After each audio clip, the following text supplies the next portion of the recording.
Gender and identity. ഇതിൻ്റെ ഇന്ന് last ക്ലാസ്സാണ്. യൂത്ത് എന്താണ്, നമ്മൾ പഠിച്ച കാര്യങ്ങൾ ആമുഖമായിട്ട് എല്ലാം പറയുന്നു. പിന്നെ ഇന്ന് എല്ലാം ഒരു റിവിഷൻ പോലെ നമ്മൾ എടുക്കുന്നതാണ്.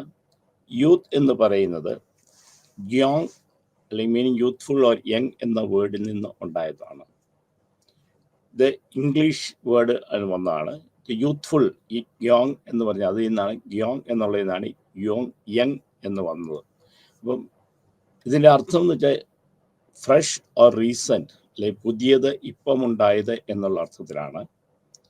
സാൻസ്ക്രിറ്റ് വേർഡ് ഇത് വന്ന് യുവാൻ എന്ന് പറഞ്ഞാണ്. യുവാൻ ആണ് യങ് ആയി മാറിയത്. യുവാൻ എന്ന് പറഞ്ഞാൽ ചെറുപ്പക്കാരായ മനുഷ്യർ എന്നുള്ള രീതിയിലാണ് ഇതിന് മീനിങ് വന്നത്. അപ്പം യങ് എന്ന് വെച്ചാൽ ചെറുപ്പം എന്നുള്ള ഒരു മീനിങ്ങിലാണ്, അല്ലെങ്കിൽ ഫ്രഷ് എന്നുള്ളതാണ്, പുതുമ എന്നുള്ള രീതിയിലാണ് ഈ വേർഡ് വന്നിട്ടുള്ളത്. അപ്പോൾ ഓക്സ്ഫോർഡ് ഡിക്ഷണറി പറയുന്നത് തന്നെ being young early part of, അതായത് അഡോളസൻസിൻ്റെ തൊട്ട് മുമ്പുള്ള സ്റ്റേജ്, അതായത് പ്രായപൂർത്തി അഡൽട്ട് ആകുന്ന, നമ്മൾ വളർന്നു വരുന്നതിൻ്റെ പ്രായം ആകുന്ന തൊട്ട് മുമ്പുള്ള സ്ഥലത്തിനാണ് ഓക്സ്ഫോർഡ് ഡിക്ഷണറി യങ് എന്നുള്ള വാക്ക് ഉപയോഗിക്കുന്നത്. യങ് എന്ന് പറഞ്ഞാൽ യൂത്ത് എന്ന് പറഞ്ഞാൽ യങ് എന്നുള്ളതാണ്, അല്ലെങ്കിൽ ഏർലി പാർട്ട് ഓഫ് അഡോളസൻസിൻ്റെ തൊട്ട് മുമ്പുള്ള പാർട്ട്, അല്ലെങ്കിൽ അതിൻ്റെ ആദ്യത്തെ പടിയായിട്ടാണ് യങ്ങിനെ നമ്മൾ വെച്ചിരിക്കുന്നത്. യൂത്ത് എന്ന് പറഞ്ഞാൽ യൂത്തിനെ അവരെ കൺസൾട്ട് ചെയ്യുന്ന അഡൽട്ട് ആയില്ല. അതായത് നമ്മളൊരു മാങ്ങ എടുക്കുകയാണെങ്കിൽ നമ്മളത് പഴുത്തിട്ടില്ല എന്നാൽ ചെനച്ചിട്ടുണ്ട് എന്നുള്ള കാര്യം. അപ്പം പച്ചയല്ല പഴുപ്പുമല്ല എന്നുള്ളതിൻ്റെ ഇടയ്ക്കുള്ള ഭാഗം എടുക്കുന്നത് പോലെ അഡൽട്ട് ആകാത്ത ആ സ്റ്റേജിന് തൊട്ടുമുമ്പുള്ള സ്റ്റേജിനെയാണ് നമ്മൾ യൂത്ത് എന്ന് പറയുന്നത്. അതേസമയം അഡൽട്ട് എന്ന് പറയുമ്പോൾ അവർ പ്രായപൂർത്തിയായിട്ടുണ്ട്, അവരെല്ലാ കാര്യങ്ങളും ചെയ്യാനായിട്ടുള്ള രീതി ആണ് നമ്മൾ കാണുന്നത്. അപ്പം ഇതിൻ്റെ അതേ സ്റ്റേജിൽ, അതായത് യൂത്ത് എന്ന് പറയുന്ന അതേ സ്റ്റേജിൽ അഡൽട്ട് നമ്മളെ പറയുമ്പോൾ അവർ പ്രായപൂർത്തിയായിട്ടുള്ള അല്ലെങ്കിൽ വളർന്നിട്ടുള്ള ഒരു കാലഘട്ടം എന്നാണ് നമ്മൾ എടുക്കുന്നത്. അപ്പോൾ ഇത് വളരുന്ന ബിക്കമിങ് അല്ലെ വളർന്നുകൊണ്ടിരിക്കുന്ന അല്ലെ പ്രാപ്തരായിക്കൊണ്ടിരിക്കുന്ന ഒരു സ്റ്റേജിനെ ആണ് നമ്മൾ യൂത്ത് എന്ന് പറയുന്നത്. അത് അഡൽട്ട് എന്ന് പറയുമ്പോൾ അത് എന്തെങ്കിലുമായി അല്ലെങ്കിൽ ഏതെങ്കിലും ലക്ഷ്യത്തിലെത്തി എന്നുള്ള രീതിയിലാണ് അഡൽട്ട് എന്ന് നമ്മൾ ഉദ്ദേശിക്കുന്നത്.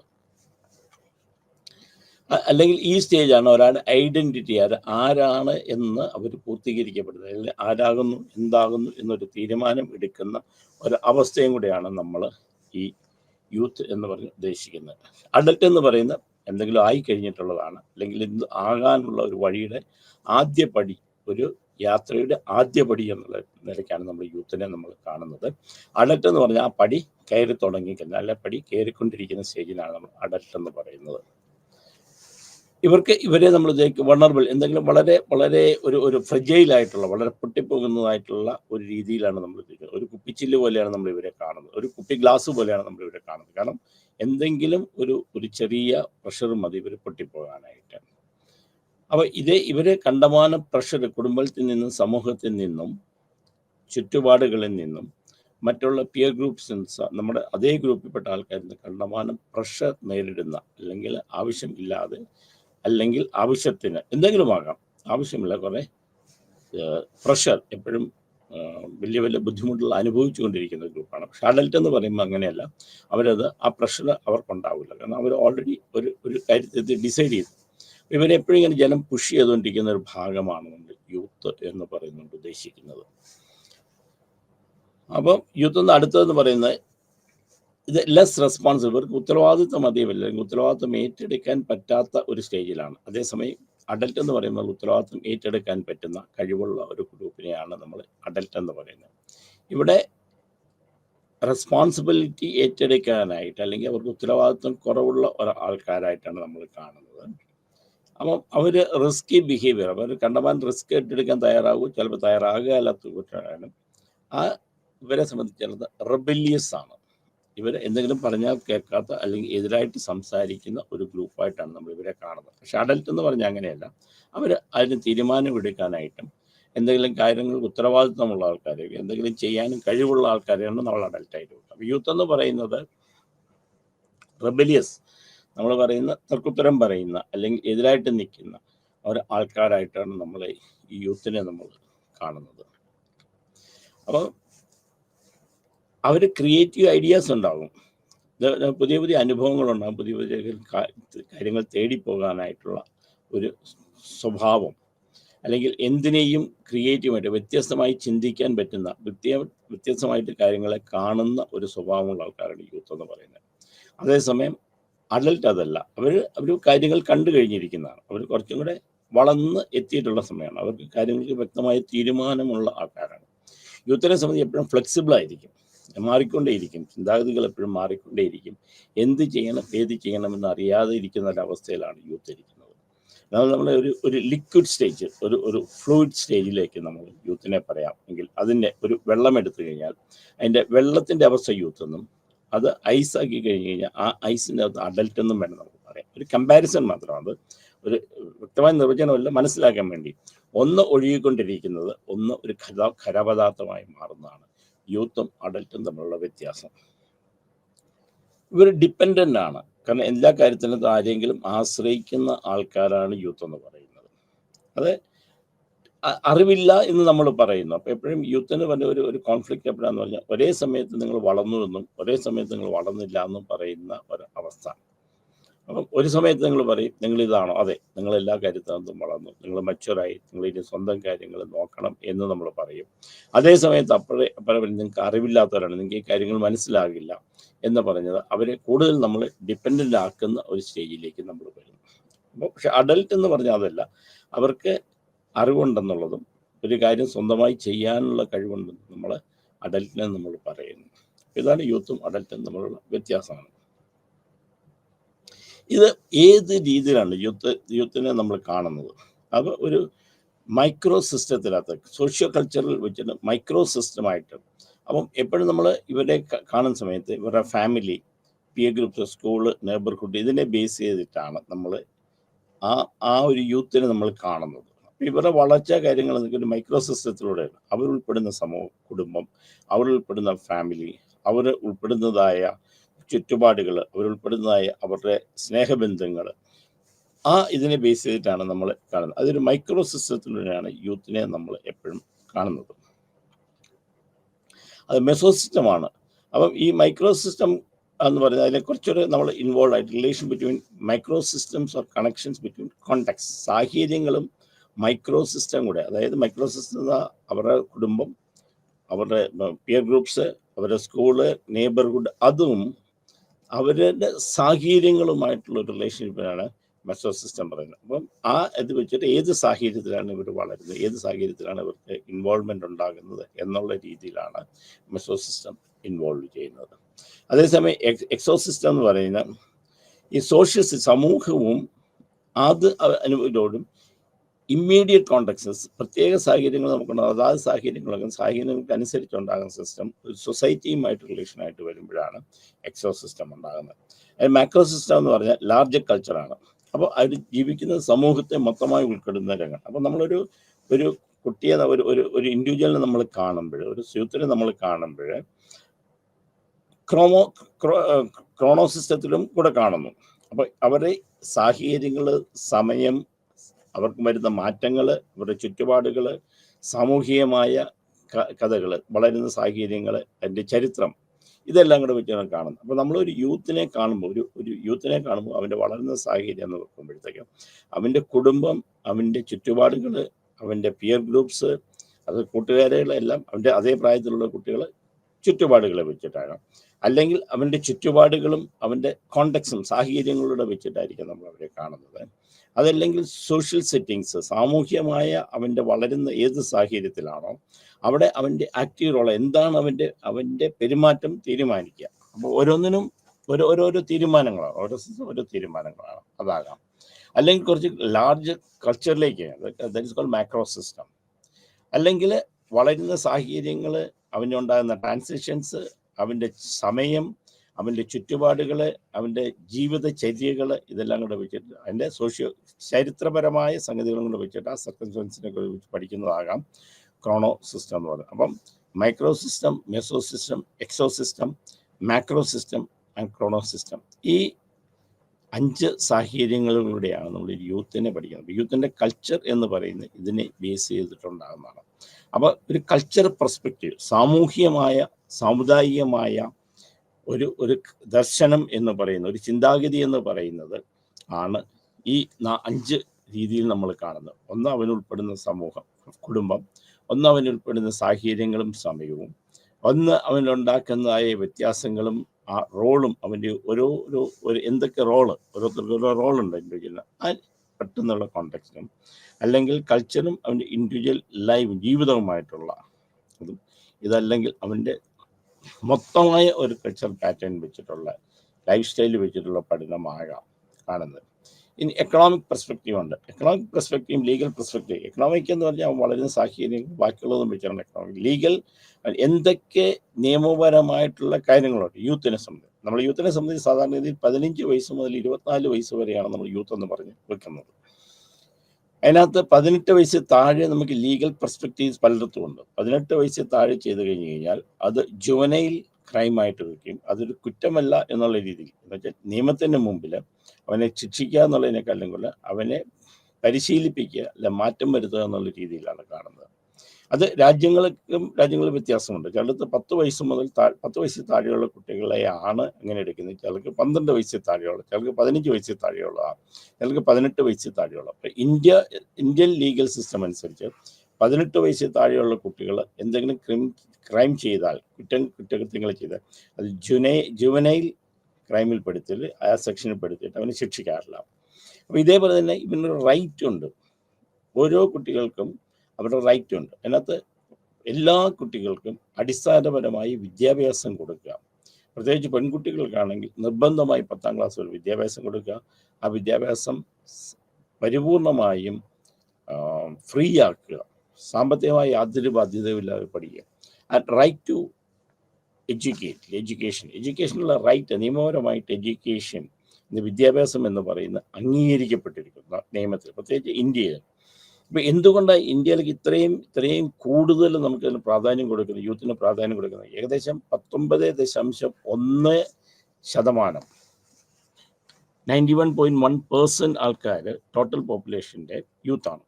ഇപ്പം യൂത്ത് എന്ന് പറയുന്ന അവരൊരു രാജ്യത്തിൻ്റെ തന്നെ ചലനത്തെ നിയന്ത്രിക്കാൻ പറ്റുന്നതാണ്. അപ്പം ഒരു സമൂഹത്തിൻ്റെ അല്ലെങ്കിൽ ഒരു രാജ്യത്തിൻ്റെ യൂത്ത് ഏതെങ്കിലും കാരണവശാൽ മോശമായി പോയാൽ, അവർക്ക് വിദ്യാഭ്യാസം കിട്ടാതെ വന്നാൽ, അവരുടെ ചിന്താഗതികൾക്ക് വ്യത്യാസം വന്നു കഴിയാം, ആ രാജ്യം തന്നെ തകരുന്നതാണ്. അപ്പോൾ അതിന് ലീഗൽ പെർസ്പെക്റ്റീവ് കൊടുത്താൽ ഇവരെ എംപവർ ചെയ്യാൻ വേണ്ടി, ശാക്തീകരിക്കാൻ വേണ്ടി നിർബന്ധിതമായ വിദ്യാഭ്യാസം കുട്ടികൾക്ക് കൊടുത്തിരിക്കണം. പ്രത്യേകിച്ച് ഇന്ത്യ ഗവൺമെൻറ് 10 വയസ്സ് വരെയുള്ള എല്ലാ വിദ്യാർത്ഥികൾക്കുള്ള വിദ്യാഭ്യാസം, ആണോ പെണ്ണോ, there is not gender difference, ആണാണെങ്കിലും പെണ്ണാണെങ്കിലും 10ാം ക്ലാസ് വരെയുള്ള വിദ്യാഭ്യാസം നിർബന്ധിതമാക്കിയിട്ടുണ്ട്. അടിസ്ഥാനപരമായ വിദ്യാഭ്യാസം. പെൺകുട്ടികളാണെങ്കിൽ ഫ്രീ ആൻഡ് ആബ്സല്യൂട്ട് ഫ്രീ. എല്ലാ കാര്യം പഠിക്കാനായിട്ട് സാമ്പത്തികം കൊടുക്കേണ്ടതെന്ന് മാത്രമല്ല, പഠിക്കാനുള്ള എല്ലാവിധ സഹായങ്ങളും ഗവൺമെൻറ് കൊടുക്കുന്നതാണ്. യൂണിഫോം ഫ്രീ ആയിട്ട് കൊടുക്കുന്നു, അവർക്ക് പഠിക്കുന്ന പുസ്തകങ്ങൾ ഫ്രീ ആയിട്ട് കൊടുക്കുന്നു, ബുക്കുകൾ ഫ്രീ ആയിട്ട് കൊടുക്കുന്നു, എല്ലാം അവർക്ക് ഫ്രീ ആയിട്ട് കൊടുക്കുന്നു. കാരണം എന്ന് വെച്ച് കഴിഞ്ഞാൽ എംപവർ ചെയ്യാൻ വേണ്ടിയാണ്. അപ്പോൾ ഒരു രാജ്യത്തിൻ്റെ കുട്ടികളെ, യൂത്തിനെ എക്കണോമിക്കലായിട്ടും സാമ്പത്തികമായിട്ടും സോഷ്യലായിട്ടും അവരെ ഇൻഡിവിജ്വലായിട്ടും അവരെ ശാക്തീകരിക്കേണ്ട ഒരു ആവശ്യമാണ്. അപ്പോൾ അതാണ് ലീഗൽ പെർസ്പെക്റ്റീവ് എന്ന് പറയുന്നത്. അപ്പം എറിക്സൻ്റെ തിയറി വളരെ ഫേമസ് ആണ്. പല തിയറികളുണ്ട്. അതിനകത്ത് എറിക്സൻ്റെ തിയറി ഫേമസ് ആയുള്ളത്, അതായത് ഈ ഐഡൻറ്റിറ്റി വേഴ്സ് ഐഡൻറ്റിറ്റി കൺഫ്യൂഷൻ ഉണ്ടാകുക. അപ്പോൾ എറിക്സൻ്റെ 5ാമത്തെ എറിക്സൻ്റെ 5ാമത്തെ സ്റ്റേജ്, എറിക്സൺ പല സ്റ്റേജുകളുണ്ട്. അപ്പോൾ ഒരു കുട്ടിയുടെ ഡെവലപ്മെൻറ്റ് എന്ന് പറഞ്ഞു കഴിഞ്ഞ് കഴിഞ്ഞാൽ, അല്ലെങ്കിൽ ഒരു വ്യക്തിയുടെ ഡെവലപ്മെൻറ്റ് എന്ന് പറഞ്ഞാൽ 3ആയിട്ടാണ് നമ്മൾ തിരിച്ചിരിക്കുന്നത്. 0 to 21 years. അപ്പോൾ 24 years നമുക്ക് ഇതിനകത്ത് വെക്കാം. അത് 1 വയസ്സ് മുതൽ 24 വയസ്സ് വരെയും, 24 വയസ്സ് മുതൽ 60 വയസ്സ് വരെയും, 60 വയസ്സ് മുതൽ 60 വയസ്സിന് മുകളിലോട്ടുള്ള മരണം മറ്റുള്ളതെന്ന് പറഞ്ഞാൽ ഓൾഡ് ഏജ് ആയിട്ടാണ് വിചാരിക്കുന്നത്. അതിനകത്ത് ആദ്യത്തെ സ്റ്റേജിനകത്ത് വരുന്ന എറിക്സന് 1 വയസ്സ് 0 മുതൽ 1 വയസ്സ് വരെയും, 1 വയസ്സ് മുതൽ 2 വയസ്സ് വരെയും, 2 വയസ്സ് മുതൽ 4 വയസ്സ് വരെയും, 4 വയസ്സ് മുതൽ 6 വയസ്സ് വരെയും, 6 മുതൽ 12 വരെയും, 12 മുതൽ 21 വരെ, 21 മുതൽ 22 വയസ്സ്. പല സ്റ്റേജ് ഉണ്ട്. ഇതിനകത്ത് 5ാമത്തെ സ്റ്റേജ് എന്ന് പറയുന്നത് ആണ് നമ്മൾ യൂത്ത് എന്ന് പറയുന്നത്, ഏർലി യൂത്ത് എന്ന് പറയുന്നത്. ഐഡൻറ്റിറ്റി വേഴ്സസ് ഐഡൻറ്റിറ്റി കൺഫ്യൂഷനാണ്. നമ്മൾ എന്തെങ്കിലും ചെയ്യാൻ ശ്രമിക്കുമ്പോൾ ആ 5th സ്റ്റേജിൽ, അത് ആ 5th സ്റ്റേജ് എന്ന് പറഞ്ഞാൽ ഓരോ സ്റ്റേജിൽ ചെയ്യാം. അപ്പോൾ അവരുടെ റോള് നമ്മൾ ഐഡൻറ്റിഫൈ ചെയ്യാൻ സാധിക്കുക. നമ്മളെന്തെങ്കിലും ചെയ്യുമ്പം അതിന് ഒരു ഐഡൻറ്റിറ്റി, നമുക്കൊരു വ്യക്തിത്വം നമുക്ക് കിട്ടുക. അല്ലെങ്കിൽ ഐഡൻറ്റിറ്റി കൺഫ്യൂഷൻ, ഞാൻ ചെയ്യുന്നത് ശരിയാണോ തെറ്റാണോ എന്നുള്ളൊരു തോന്നൽ വരും. Identity versus identity confusion. അടുത്ത സ്റ്റേജ് ഇൻറ്റിമസി വേഴ്സസ് ഐസൊലേഷനാണ്. അപ്പോൾ ഇൻറ്റിമസി, എല്ലാവരുമായിട്ടും നമുക്ക് ഒരു 10-20 വയസ്സ് കഴിയുമ്പോഴത്തേക്ക് സ്നേഹിക്കാനും സ്നേഹിക്കപ്പെടാനുമുള്ള ആഗ്രഹം എല്ലാവരും ഉണ്ടാകുന്നു. സ്നേഹിക്കുക, സ്നേഹിക്കപ്പെടുക, മറ്റുള്ളവരെ സ്നേഹിക്കണം, എനിക്ക് സ്നേഹം കിട്ടണം. ഇവിടെ ഇൻറ്റിമേറ്റ് ആയിട്ടുള്ള, വളരെ ബന്ധങ്ങളായിട്ടുള്ള, വളരെ അടുപ്പകണ്ഠമായിട്ടുള്ള ബന്ധങ്ങൾ സ്ഥാപിക്കേണ്ടതായിട്ടുള്ള 1-to-1 റിലേഷൻഷിപ്പ്, സോഷ്യൽ റിലേഷൻഷിപ്പ്. അപ്പം ഇൻറ്റിമസി ഉണ്ടായില്ല എന്നുണ്ടെങ്കിൽ, അവർക്ക് അതായിട്ട് ചേരാൻ പറ്റുന്നില്ലെങ്കിൽ സ്വാഭാവികമായിട്ട് അവർ ഐസൊലേഷൻ ഉണ്ടാവും, സമൂഹത്തിൽ ഒറ്റപ്പെട്ടു പോകും. അപ്പം ഈ ഒരു സ്റ്റേജാണ് എറിക് എറിക്സൺ പറയുന്നത്. അപ്പം ഐഡൻറ്റിറ്റി തിയറിയിലെ ഇമ്പോർട്ടൻ്റ് ആയിട്ടുള്ള തിയറിയാണ് എറിക് എറിക്സൺ തിയറി. എറിക്സൻ്റെ 5ഉം 6ഉം സ്റ്റേജുകളാണ്. 5ാമത്തെ stage identity versus isolation, identity confusion. അപ്പം ഞാൻ ആരാണ്, അല്ലെ എന്താണ്. ഒരു വ്യക്തിയാകുമ്പോഴത്തേക്ക് എനിക്ക് എന്താകണം, ഞാൻ ആരാകണം എന്ന് മാത്രമല്ല, എനിക്ക് എന്താകണം, എൻ്റെ ജീവിതത്തിൻ്റെ ഒരു ഗോൾ എന്താണ്, ആ ലക്ഷ്യത്തിലേക്ക് ഞാൻ എങ്ങനെ വരും. അപ്പം അതിന് സമൂഹം എന്നെ എത്ര സപ്പോർട്ട് ചെയ്യുന്നുണ്ട്, സമൂഹം എന്നെ എങ്ങനെ കാണുന്നു. അപ്പോൾ ഈ ഐഡൻറ്റിറ്റി എന്ന് പറയുന്നത് 2 രീതിയിലാണ്. ഞാൻ എന്നെക്കുറിച്ചുള്ള എൻ്റെ ചിന്താഗതിയും എന്നെക്കുറിച്ച് സൊസൈറ്റി ചിന്തിക്കുന്ന ചിന്താഗതികളും, ഇത് 2ൻ്റെയും കൂടെ ഒരു സംയോഗമാണ്. അല്ലെങ്കിൽ അത് 2ഉം കൂടെ ഒരുമിച്ച് വരുന്ന, അത് 2ഉം കൂടെ ഒരുമിച്ച് ചേരുന്ന ആ കോമൺ ആയിട്ടുള്ള കാര്യങ്ങൾ എടുത്തു വെക്കുമ്പോഴാണ് എനിക്കൊരു ഐഡൻറ്റിറ്റി ഉണ്ടാകുക. ആ ഐഡൻറ്റിറ്റി എന്ന് പറയുന്നത് ഞാൻ എന്നായിട്ട് തിരിച്ചറിയുന്നതാണ്. ആ ഐഡൻറ്റിറ്റി ആയിട്ട് തിരിച്ചറിയുന്നത്. ഇപ്പം ഓഷോ പറഞ്ഞിട്ടുണ്ട്, when you born as an individual, ജനിക്കുമ്പോൾ നിങ്ങളൊരു വ്യക്തിയാണ്. ജനിച്ചു കഴിയുമ്പോഴോ ഏത് സമുദായത്തിൽ വളർന്നു, ഏത് മതത്തിൽ വളർന്നു, ഏത് സാഹചര്യങ്ങളിലേക്ക് വന്നു, ഏത് പേര് നിങ്ങൾക്ക് കിട്ടു. ഹിന്ദു ആയിട്ട് ജനിച്ചത് മുഹമ്മദ് എന്ന പേരിട്ടു. ഈ ഹിന്ദു മുസ്ലിമായിട്ട്, ഇസ്ലാമായിട്ട് ജനിച്ചപ്പോഴത്തേക്കും മുഹമ്മദ് എന്ന പേരിട്ടു. ഹിന്ദു ആയിട്ട് ജനിച്ചപ്പോൾ അവന് കൃഷ്ണൻ എന്ന് പേരിട്ടു. ക്രിസ്ത്യാനിയായിട്ട് ജനിച്ചപ്പം അവന് തോമസ് എന്ന പേരിട്ടു. അപ്പം അവിടെ അവൻ്റെ ഐഡൻറ്റിറ്റി നഷ്ടപ്പെടുകയാണ്. പിന്നെ അവൻ ആ ഐഡൻറ്റിറ്റിയിൽ, അത് സമൂഹം അവന് കൊടുത്തിരിക്കുന്ന ആ ഐഡൻറ്റിറ്റിയിലാണ് അവൻ അറിയപ്പെടുന്നത്. അപ്പം ഞാനെന്ന് മാറിയിട്ട് സമൂഹം ഒരു ഐഡൻറ്റിറ്റി കൊടുക്കണം. അപ്പം ഇന്നയാള് ഇന്ന രീതിയിൽ വളരുന്നു, അല്ലെങ്കിൽ അറിയപ്പെടുന്ന ഇന്ന ആട്, ഇന്ന മാതാപിതാക്കന്മാർ, ഇന്ന പാരൻസിൻ്റെ മകനാണിത്. അപ്പം അച്ഛൻ ഡോക്ടറായിരുന്നു, മകൻ ഡോക്ടറാകുന്നുണ്ടോ, അമ്മ ഡോക്ടറായിരുന്നു, മകൻ ഡോക്ടറാകുന്നുണ്ടോ, അച്ഛൻ കളക്ടറായിരുന്നു, മകൻ കളക്ടറാകുന്നുണ്ടോ. അപ്പം നമ്മൾ ആ ഐഡൻറ്റിറ്റി എന്ന് പറയുന്നത് സമൂഹം തീരുമാനിക്കുന്നതാണ്. അപ്പം എനിക്ക് സമൂഹത്തോട് ഞാൻ ആരാണെന്ന് കാണുന്നു, സമൂഹം എന്നെ ഞാനാണെന്ന് കാണുന്നു, അതിൻ്റെ തമ്മിലുള്ള യൂണിയൻ കോമൺ ആയിട്ട് വരുന്നതാണ് അവൻ്റെ ഐഡൻറ്റിറ്റി എന്ന് പറയുന്നത്. അപ്പം ഇവിടെ എറിക് എറിക്സൺ പറയുന്നത്, എൻ്റെ വ്യക്തിത്വം, ഞാൻ എൻ്റെ റോൾ എന്താണ്, ഞാനിത് എങ്ങനെ ചെയ്യണം എന്ന് തീരുമാനിക്കുന്ന ഐഡൻറ്റിറ്റിയും ആ ഐഡൻറ്റിറ്റി ഉണ്ടാകുന്ന കൺഫ്യൂഷനും ആണ് അവൻ്റെ ബാധിക്കുന്ന ഒരു സംഗതി. അപ്പം ഇൻറ്റിമസി വേഴ്സസ് ഐസൊലേഷനാണ്. ഇൻറ്റിമസി എന്ന് വെച്ചാൽ എല്ലാവരുമായിട്ട് ചേരാനുള്ള കഴിവാണ്. അപ്പം ഇത് ഏകദേശം ഒരു 20 വയസ്സ് മുതൽ 30 വയസ്സ് വരെയാണ് പറയുന്നത്. ഇവിടെയാണ് ഇൻറ്റിമേറ്റ് റിലേഷൻഷിപ്പ് നമുക്ക് സ്ഥാപിക്കാനായിട്ട് ശ്രമിക്കുന്നത്. ഇവിടെ സ്നേഹിക്കാനും സ്നേഹിക്കപ്പെടാനുള്ള ആഗ്രഹങ്ങൾ നമുക്ക് ഉണ്ടാകുന്നു. അപ്പം ഈ ഒരെണ്ണമാണ് എറിക് എറിക്സൻ്റെ തിയറി. അപ്പം എന്തൊക്കെയാണ് ഒരു മനുഷ്യൻ്റെ ഐഡൻറ്റിറ്റി? അപ്പം ഐഡൻറ്റിറ്റി എന്ന് പറയുന്നത് ഞാൻ ആരാണ് എന്നറിയപ്പെടുന്നത്, ഞാൻ ആരാണെന്ന് അറിയപ്പെടുന്നത് എനിക്ക് എന്നെക്കുറിച്ചുള്ള ചിന്താഗതിയും സമൂഹത്തിന് എന്നെക്കുറിച്ചുള്ള ചിന്താഗതിയും. അത് പ്രത്യേകം പറഞ്ഞിട്ട്, I am not what I think what I am, I am not what I think you I am, I am what I think what you think what I am. ഞാനെന്ന് പറയുന്നത് എന്നെക്കുറിച്ചുള്ള എൻ്റെ ചിന്താഗതി, മറ്റുള്ളവരെന്നെക്കുറിച്ചുള്ള ചിന്താഗതി, അവർ 2 പേരുടെയും കൂടെ ചിന്താഗതി ഒരുമിച്ചാകുമ്പോൾ, ഞാൻ എന്നെക്കുറിച്ച് ചിന്തിക്കുന്നതോ മറ്റുള്ളവർ എന്നെക്കുറിച്ച് ചിന്തിക്കുന്നതോ അല്ല, മറ്റുള്ളവരും ഞാനും എന്നെക്കുറിച്ച് എന്ത് ചിന്തിക്കുന്നു അതാണ് ഞാൻ. That is called identity. ഇവിടെ കാസ്റ്റ് എന്ന് പറയും, ഏത് കാസ്റ്റിലാണ്, ഏത് ജാതിയിലാണ് നിങ്ങൾ പറയുന്നത്, അപ്പോൾ ഏത് സ്ഥലത്താണ് നിങ്ങൾ പറയുന്നത്. അപ്പം ഒരു കാസ്റ്റ് എന്ന് പറയുമ്പോൾ ഏത് കാസ്റ്റിലാണ്. കാരണം നമുക്ക് നേരത്തെ ഇന്ത്യയിലൊക്കെ നമുക്ക് കാസ്റ്റ് സിസ്റ്റം ഉണ്ടായിരുന്നു, ചതുർവർണ്ണ്യമായിരുന്നു, വൈശ്യ, ശൂദ്ര, ക്ഷത്രിയ, ഇങ്ങനെ പറഞ്ഞത് ബ്രാഹ്മണ, ക്ഷത്രിയ, വൈശ്യ, ശൂദ്ര എന്ന് പറഞ്ഞൊരു കാസ്റ്റ് സിസ്റ്റം ഉണ്ടായിരുന്നു. അപ്പോൾ ഈ കാസ്റ്റ് സിസ്റ്റത്തിലാണ് നമ്മൾ വളർന്നുകൊണ്ട്. അപ്പോൾ ഓരോ കാസ്റ്റിനും ഓരോ ജോലിയുണ്ട്, ഒരു ഐഡൻറ്റിറ്റി കൊടുത്തിരിക്കുകയാണ്.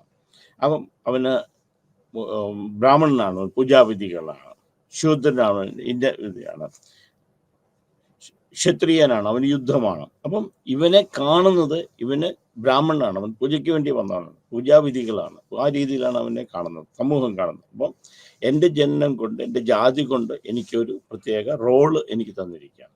അതുപോലെ ക്ലാസ് എന്ന് പറയുന്നത് ഏത് രീതിയിലാണ്, എവിടെയാണ് നമ്മൾ വളർന്നിരിക്കുന്നത്, ഏത് ക്ലാസ്സിലാണ്, സാമ്പത്തികമുള്ളതാണ്, സാമ്പത്തികം മുമ്പോട്ട് നിൽക്കുന്നതാണ്, ഗ്രാമത്തിലാണോ പട്ടണത്തിലാണോ, അവിടെ വിദ്യാഭ്യാസം എന്ത്, വിദ്യാഭ്യാസത്തിൻ്റെ രീതി എന്ത്. അപ്പോൾ ഇങ്ങനെ ഒരു ക്ലാസ് ഡിഫറൻസ് നമുക്ക് ഐഡൻറ്റിറ്റി കൊടുക്കുന്നു. അത് ജെൻഡർ അനുസരിച്ച്, ജെൻഡർ ആണ് പെണ്ണ്, ആണിന് ഇന്നതാണ്, പെണ്ണിന് ഇങ്ങനെയാണ്, ആണിൻ്റെ വേഷം ഇങ്ങനെയാണ്, പെണ്ണിങ്ങനെ വേഷം ധരിക്കണം, ആണിൻ്റെ വേഷം പെണ്ണോ പെണ്ണിൻ്റെ വേഷം ആണോ ധരിക്കുവാനായിട്ട് നമുക്ക് സമ്മതിച്ചിരുന്നില്ല. ഇന്നിപ്പോൾ അത് മാറി. ഇന്നിപ്പോൾ മൂന്നാമൊരു കാര്യം, ട്രാൻസ്ജെൻഡർ എന്ന് പറഞ്ഞ ഒരു ഫോം കൊണ്ട് നമ്മൾ വന്നിട്ടുണ്ട്. Other gender, male, not male or female, other gender എന്ന് പറഞ്ഞു വന്നിട്ടുണ്ട്. പിന്നെ റിലീജിയൻ, ഏത് ജാതിയിലാണ്, ക്രിസ്ത്യാനിയാണോ അവൻ പള്ളിയിൽ പോകണം, മുസ്ലിമാണോ അവൻ മോസ്കിൽ പോകണം, ഹിന്ദുവാണോ അമ്പലത്തിൽ പോകണം, അവരുടെ രീതി തന്നെയാണ്, ഇന്ന രീതി വളരണം. അപ്പം റിലീജിയനും ഇവൻ്റെ ഐഡൻറ്റിറ്റി, അതായത് ഓരോ റിലീജിയനും, ഇപ്പം ക്രിസ്ത്യാനിയാണെങ്കിൽ അവനെ മമോദിസം വെക്കണം, മുസ്ലിമാണ് ചേലാകർമ്മം ചെയ്യണം, ഹിന്ദുവാണ് നാമകരണം ചെയ്യണം. അപ്പം ഇതിൻ്റെ പേരിലാണ് പിന്നെ ആളറിയുന്നത്. അപ്പം based on religion, that individuality, indicates identity എന്ന് പറയുന്നത് റിലീജിയൻ വരും. പിന്നെ എത്നിസിറ്റി, എവിടുന്ന് വരുന്നു, ഏത് തമിഴിനാണ്, ബംഗാളിയാണ്, അസമിയാണ്, മലയാളിയാണ്, അവൻ ഹിന്ദിക്കാരനാണ്, ഡൽഹിക്കാരനാണ്. ഇങ്ങനെ എത്നിസിറ്റി, അത് ഒരു സംസ്കാരത്തിൻ്റെ അനുസരിച്ചും ഒരു രീതിയിലും നമ്മൾ ആൾക്കാരെ നമ്മൾ ഐഡൻറ്റിഫൈ ചെയ്യുന്നു. അപ്പം അതിനെ ബേസ് ചെയ്തിട്ടാണ്. അപ്പം ഇവൻ ബംഗാളിയാണെങ്കിൽ ഇങ്ങനെയാണ്, തമിഴാണെങ്കിൽ ഇങ്ങനെയാണ്, ഇത് മലയാളിയാണ്, ഇത് ഇങ്ങനെയാണ്, സംസാരിക്കുന്ന രീതി ഇങ്ങനെയാണ് അവർ പെരുമാറുന്നത്. അത് നമ്മുടെ പ്രത്യേകിച്ച് ഇന്ത്യയെ പോലുള്ള സ്ഥലത്ത് എന്നാന്ന് വെച്ച് കഴിഞ്ഞാൽ ഓരോ സ്ഥലത്ത് വരുമ്പോഴും അതിനകത്ത് വ്യത്യാസമുണ്ട്. കാരണം അതിൻ്റെ സംസാരിക്കുന്ന രീതി തന്നെ വ്യത്യാസം വരുന്നു, ഭാഷയ്ക്ക് വ്യത്യാസം വരുന്നു, വാക്കുകളുടെ അർത്ഥത്തിന് വ്യത്യാസം വരുന്നു. അപ്പം ഇതൊക്കെ വരുമ്പോഴത്തേക്ക്, ഒരു ഉദാഹരണത്തിന് ഇപ്പോൾ തൃശ്ശൂർ എന്നിട്ട് ആയത്തിൽ നിന്ന് പറഞ്ഞു കഴിഞ്ഞാൽ പതുക്കെ എന്നുള്ളതാണ്, നമ്മൾ ചിലടത്ത് ആയത്തിൽ എന്ന് പറഞ്ഞാൽ വേഗത്തിൽ എന്നുള്ളതാണ്.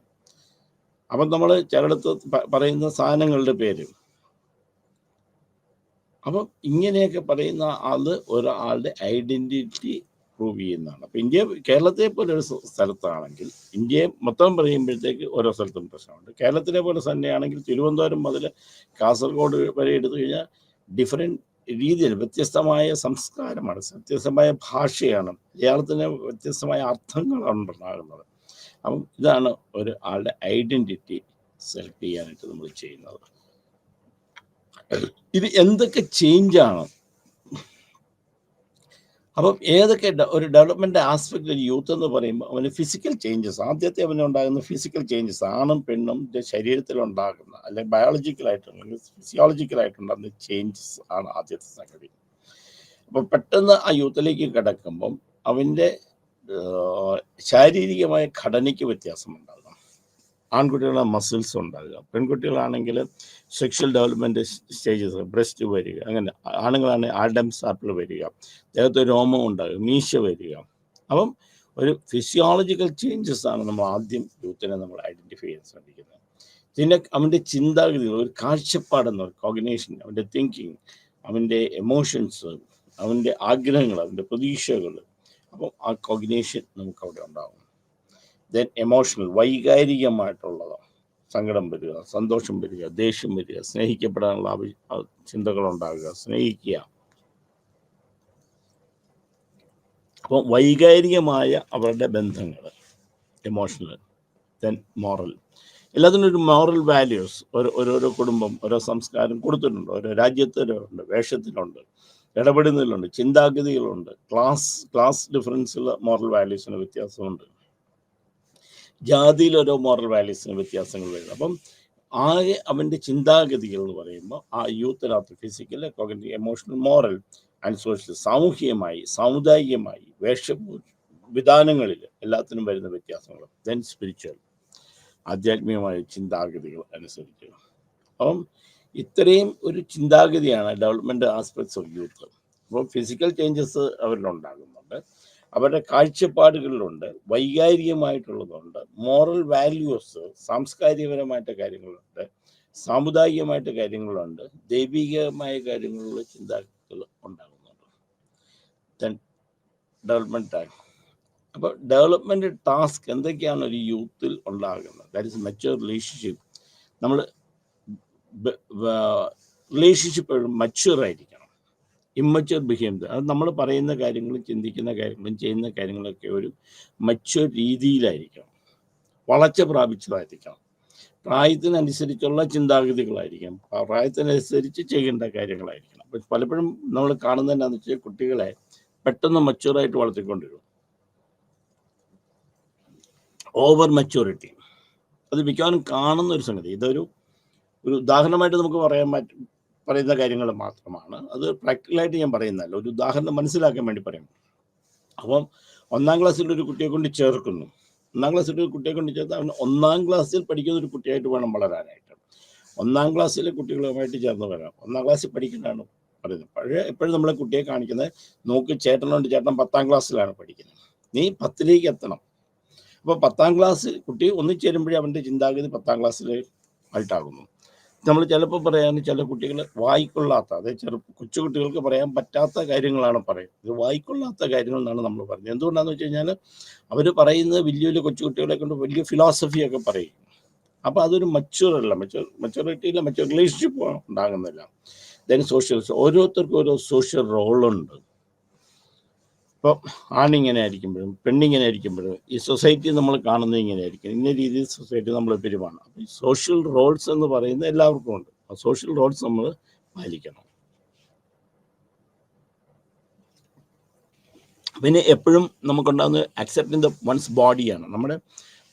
നമ്മുടെ ശരീരത്തെ നമുക്ക് ഉൾക്കൊള്ളാനായിട്ടുള്ളൊരു പ്രശ്നം ഉണ്ടാകുക.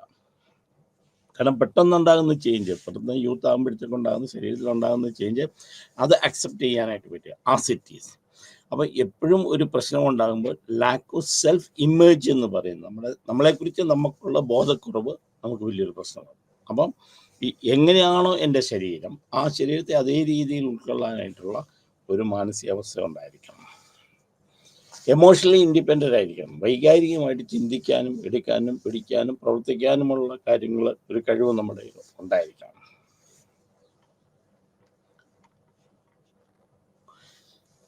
പിന്നെ ഒരു പ്രിപ്പയർ ഫോർ എക്കണോമിക് കരിയർ. നമുക്ക് എന്ത് ചെയ്യണം, എങ്ങനെയായിരിക്കണം, ജീവിതം എങ്ങനെയായിരിക്കണം, ആ ഒരു ലക്ഷ്യം നമുക്ക് ഉണ്ടാകണം. അതായത് പ്രിപ്പയർ ഫോർ എക്കണോമിക് കരിയർ, ഞാൻ എന്താകണം, ആരാകണം, എങ്ങനെയാകണം എന്നുള്ളതാണ്. Then acquiring skills. ഇവിടെ സ്കില്ലെന്ന് പറയുന്നത് നമ്മൾ മെക്കാനിക്കലാകാൻ 2 തരത്തിലുള്ള സ്കില്ലാണ്. സോഫ്റ്റ് സ്കില്ലുണ്ട്, ഹാർഡ് സ്കില്ലും ഉണ്ട്. അവിടെ നമ്മൾ മെയിനായിട്ട് നമ്മൾ ഇവിടെ ഉദ്ദേശിക്കുന്നത് സോഫ്റ്റ് സ്കില്ലിനെയാണ്, ഹാർഡ് സ്കില്ലിനെ അല്ല. ഹാർഡ് സ്കിൽ എന്ന് വെച്ചാൽ എന്തെങ്കിലും ഉണ്ടാക്കുക എന്നുള്ളതിനെ കുറിച്ചാണ്. പക്ഷേ സോഫ്റ്റ് സ്കിൽ എന്ന് പറയുന്നത് ഡീലിംഗ് വിത്ത് പീപ്പിളാണ്. അപ്പം ഇവിടെ സോഫ്റ്റ് സ്കില്ലിന് നമുക്ക് വളരെ പ്രാധാന്യമുണ്ടായി. അത് സോഫ്റ്റ് സ്കിൽ എന്ന് വെച്ചാൽ ഡീലിംഗ് വിത്ത് ഹ്യൂമൻ ബീയിങ്സ് ആണ്.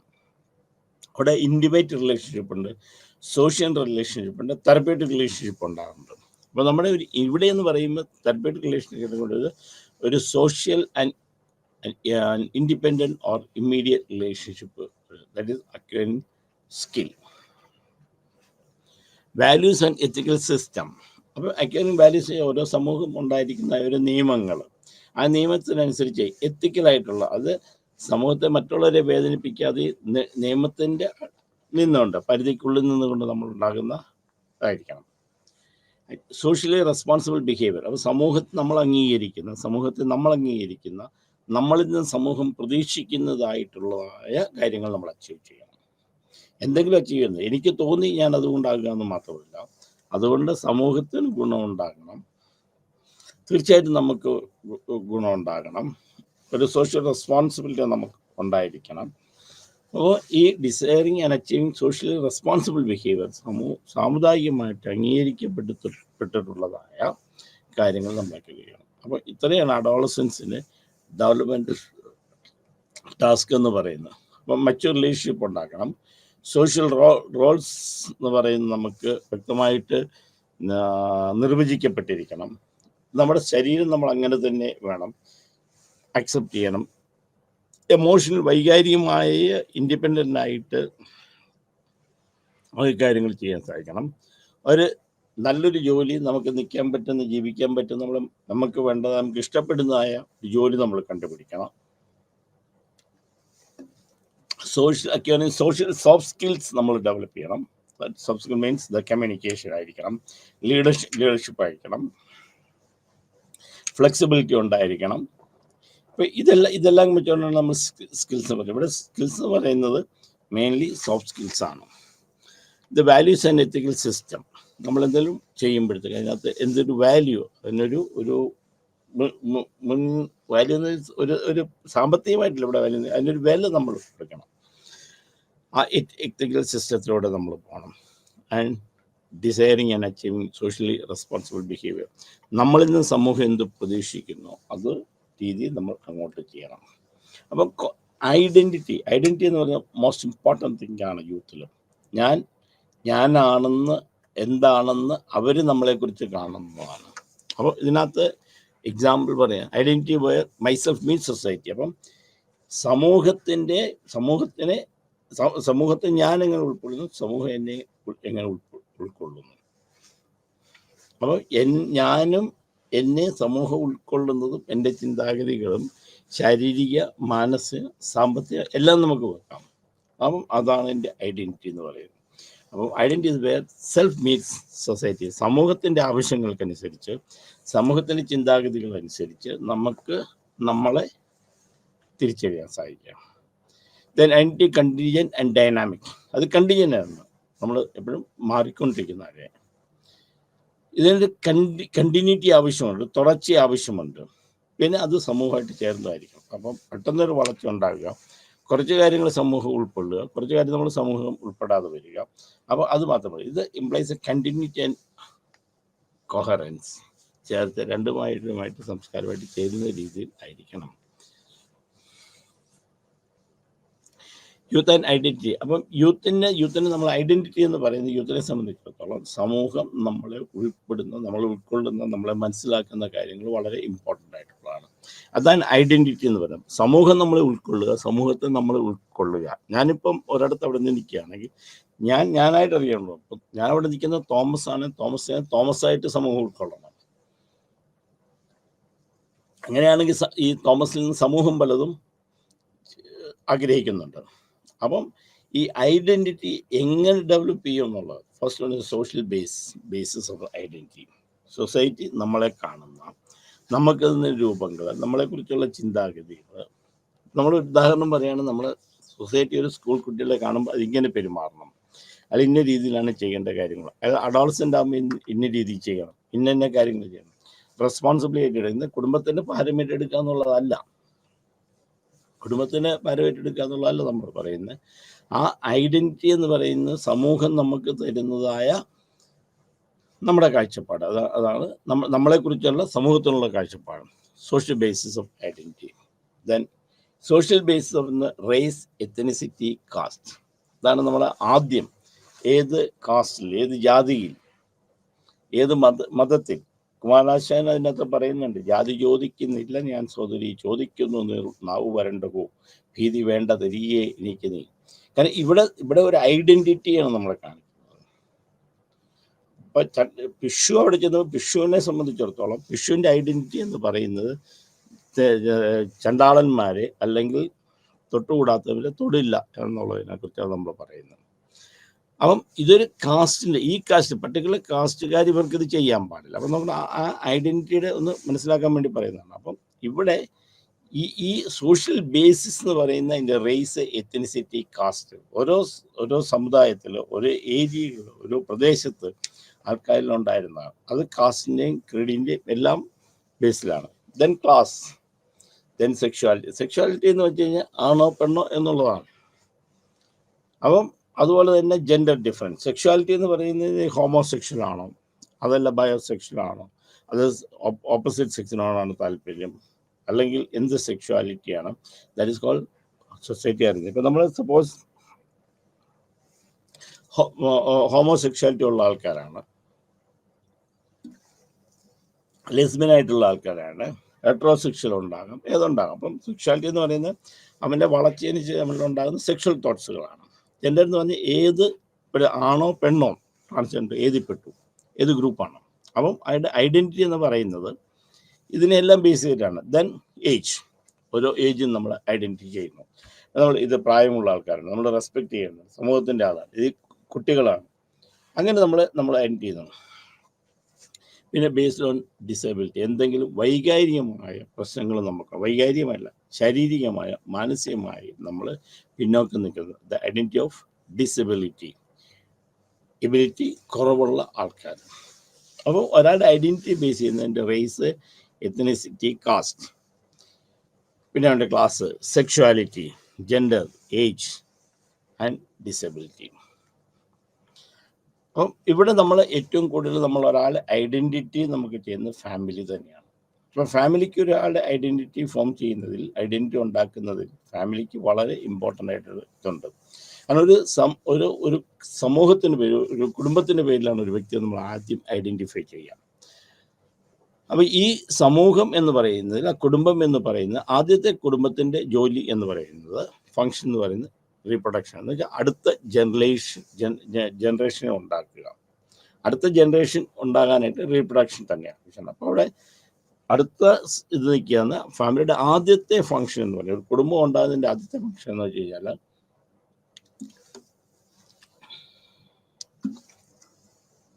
റീപ്രൊഡക്ഷൻ ആണ്, നെക്സ്റ്റ് ജനറേഷൻ ആണ്. പിന്നെ സോഷ്യലൈസേഷൻ, എഡ്യൂക്കേഷൻ, സാമൂഹികമായിട്ട് നമ്മൾ വരിക, വിദ്യാഭ്യാസം നമുക്ക് നേരിടുക. ഇവിടെയാണ് നമ്മൾ, സമൂഹമാണ് നമുക്ക് തരുന്നത്, കുടുംബമാണ് നമുക്ക് തരുന്നത്, എങ്ങനെ നമ്മൾ ആൾക്കാരുമായിട്ട് ഇടപെടണം, എന്തൊക്കെയാണ് ചെയ്യുന്നത്, വിദ്യാഭ്യാസം നമുക്ക് തരുന്നതാണ്. Then assignment of social roles, ഓരോ സോഷ്യൽ റോള്, ഓരോ സമൂഹത്തിൽ നമുക്കൊരു റോളുണ്ട്. നമ്മൾ ഇന്നത് ചെയ്യണം, വിദ്യാർത്ഥിയായിരിക്കും ഇങ്ങനെ ചെയ്യണം, നമ്മൾ തൊഴിലാളിയായിരിക്കും ഇങ്ങനെ ചെയ്യണം, ആണായിരിക്കും ഇങ്ങനെ ചെയ്യണം, പെണ്ണായിരിക്കും ഇങ്ങനെ, ഗൃഹനാഥനായിരിക്കും ഇങ്ങനെ ചെയ്യണം. അപ്പം ഈ ഐഡൻറ്റിറ്റി, അപ്പോൾ നമ്മളൊരു കുടുംബിനി എന്ന് നമ്മൾ പറയുമ്പം ഒരു കുടുംബത്തിൽ ചേർന്നിരിക്കുന്ന ആൾക്കാരാണ്, കുടുംബകാര്യങ്ങൾ നോക്കുന്ന ആൾക്കാരാണ്. പക്ഷെ അതേസമയം ജോലിക്കാരിയാകുമ്പോൾ ജോലിക്ക് ചെയ്യുന്നത്. ഇപ്പോൾ കുടുംബത്തിൽ തന്നെ നമ്മൾ റോളിന് വ്യത്യാസമുണ്ട്. അമ്മയായിരിക്കണം, ഭാര്യയായിരിക്കണം, ജോലിക്കാരിയായിരിക്കണം. അതേസമയം നമ്മൾ ആണാകുമ്പോഴത്തേക്ക് ഇത് അച്ഛനാണ്, കുടുംബം നോക്കുന്നതാണ്, ലീഡറായിരിക്കണം. അപ്പം ഇങ്ങനെ ഓരോ റോള് അസൈൻമെൻ്റ് ഉണ്ട്, സോഷ്യൽ റോൾസ് നമുക്ക് സമൂഹം തരുന്നുണ്ട്. ദെൻ എക്കണോമിക് സപ്പോർട്ട്, സാമ്പത്തികമായിട്ട് നമ്മൾ എങ്ങനെ നിൽക്കും. ദെൻ നർച്ചറൻസ് ആൻഡ് എമോഷണൽ സപ്പോർട്ട്, ഒന്ന് വളർത്തിക്കൊണ്ട് വരിക, ഒരാളെ നമ്മൾ വളർത്തിക്കൊണ്ട് വരിക എന്ന് പറയുന്നത്. അപ്പോൾ ചിലപ്പോൾ നമ്മൾ ഒരു സിംഗിൾ പാരൻറ്റിങ് വരിക, അല്ലെങ്കിൽ നമ്മൾ വളർത്തിക്കുന്ന സമൂഹത്തിൻ്റെ വരിക. അപ്പോൾ എമോഷണൽ സപ്പോർട്ട് നമ്മൾ കൊടുക്കാൻ വയ്യാതെ വരിക. അപ്പം ഇങ്ങനെ വരുമ്പോഴത്തേക്ക് അത്, അപ്പോൾ ഫാമിലിയുടെ ജോലിയാണ് ഇത് ചെയ്യേണ്ട സംഗതികൾ. എങ്ങനെയാണ് നമുക്ക് പാരൻറ്റിങ് സ്റ്റൈൽ. അപ്പോൾ പലപ്പോഴും പെർമിസീവ് ആയിട്ടുള്ള പാരൻറ്റിങ് കേട്ടോ, എന്ന് വെച്ചാൽ അവർ എന്ത് ചെയ്ത് കഴിഞ്ഞാലും നമുക്ക് അതിനകത്തൊന്നും ഇടപെടുകയില്ല. അപ്പം ഒരു പാരൻറ്റിങ് സ്റ്റൈല് ഒരാളുടെ ഐഡൻറ്റിറ്റിയെ കാണിക്കുന്ന ഒരു കാര്യമാണ്. അപ്പം ഏത് തരത്തിലുള്ള പാരൻറ്റിങ് സ്റ്റൈലാണോ, അത് അതോറിറ്റേറ്റീവ് ആണോ, ഒതൻറ്റിസിറ്റി ഉള്ള പാരൻസ് ആണോ, അത് ലേസിഫയർ പാരൻ്റ് ആണോ, അത് റെസ്പോൺസിബിലിറ്റി ഏറ്റെടുക്കാത്തതാണോ, അതോ എല്ലാവരും എന്തും ചെയ്തോട്ടെ കുത്തഴിഞ്ഞ രീതിയിലാണ്. പല സ്റ്റൈലുണ്ട്. കാരണം എന്ന് വെച്ച് കഴിഞ്ഞാൽ എപ്പോഴും കുട്ടികൾ നമ്മൾ പറയുന്നത് കേൾക്കണം എന്ന് പറഞ്ഞുകൊണ്ട് നിൽക്കുന്ന ഒരച്ഛനുണ്ട്, നമ്മൾ പറയുന്നത് മാത്രമേ ചെയ്യാവുള്ളൂ എന്ന് പറഞ്ഞുകൊണ്ടിരിക്കുന്ന പാരൻസ് ഉണ്ട്. അതേസമയം ചെയ്യുന്ന കാര്യങ്ങൾക്ക് നമ്മൾ അനുവാദം കൊടുക്കുക, ഒരു ഡെമോക്രാറ്റിക് വേയിൽ നമ്മൾ ചെയ്യുന്നത്. അപ്പം പലതരത്തിലുള്ള പാരൻറ്റിങ് സ്റ്റൈലുണ്ട്. പെർമിസീവ് ഉണ്ട്, അതോറിറ്റേറ്റീവ് പാരൻറ്റിങ് ഉണ്ട്. അപ്പം ഇതിൽ ഏത് പാരൻറ്റിങ് ആണ്, പെർമിസീവ് എന്തും കുട്ടികൾക്ക് ചെയ്യാൻ അനുവാദം കൊടുക്കുന്നതാണോ, അതോ അതോറിറ്റേറ്റീവ് ആണോ. അതോറിറ്റേറ്റീവ് നമ്മൾ അങ്ങോട്ടും ഇങ്ങോട്ടും കാര്യങ്ങൾ ഡിസ്കസ് ചെയ്ത് നമുക്ക് ചെയ്യുന്നതാണ്. അതോറിറ്റേറ്റീവ് ഞാൻ പറയുന്ന മുഴുവൻ നിങ്ങൾ അങ്ങോട്ട് കേൾക്കണം എന്ന് പറയുന്ന, അതായത് അടിച്ചമർത്തപ്പെടുന്ന ഒരു ലീഡർഷിപ്പ് എൻ്റെ ഡിഫറെൻ്റ് ആയിട്ട് ചിന്താഗതി ഉള്ളതാണ് നമ്മൾ നോക്കണം. പിന്നെ എന്തൊക്കെയാണ് നമുക്ക് ഉണ്ടാകുന്ന കോൺഫ്ലിക്റ്റ്. അപ്പോൾ സ്ട്രക്ചറസ് സോളിഡാരിറ്റി എന്ന് പറഞ്ഞുള്ളൂ.